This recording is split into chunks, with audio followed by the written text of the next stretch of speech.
Достар сәлем, жаңа жылдық дастарханға өте дәмді әрі оңай жасалатын салатты жасап көрсететін боламын. Видеоның соңына дейін көріңіздер және менің каналыма тіркелуді ұмытпаңыздар. Ең алдымен вареный колбасаны 4 пұшты ғып майдалап турап аламыз.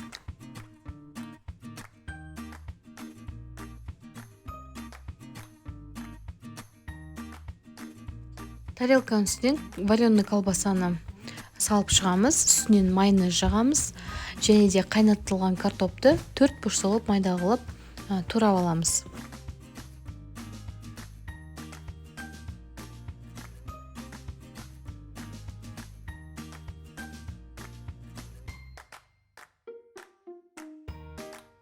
Енді картопты салып шығамыз, тұз себеміз, одан соң майонезді жағамыз.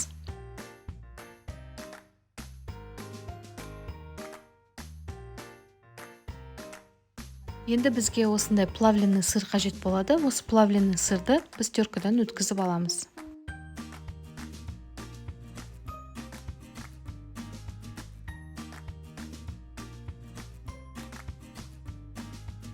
Енді сырларды осы салаттың бетіне салып шығамыз. Әдемілеп қойып шыққаннан кейін қызанақты 4 пұшты қылып турап аламыз. Оны да салаттың бетіне саламыз, майонез жағамыз.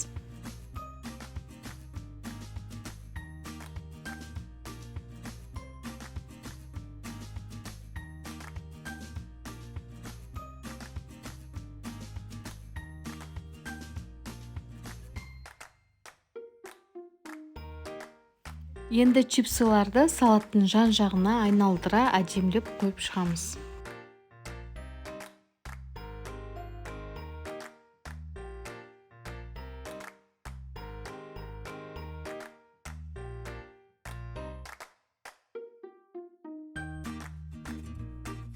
Енді жүгеріні салаттың ортасына әдемілеп қойып шығамыз. Одан соң аскөкті майдалап тураймыз да видеода көрсетілгендей әсемдеп шығамыз. Бұл салат күнбағысқа ұқсайды.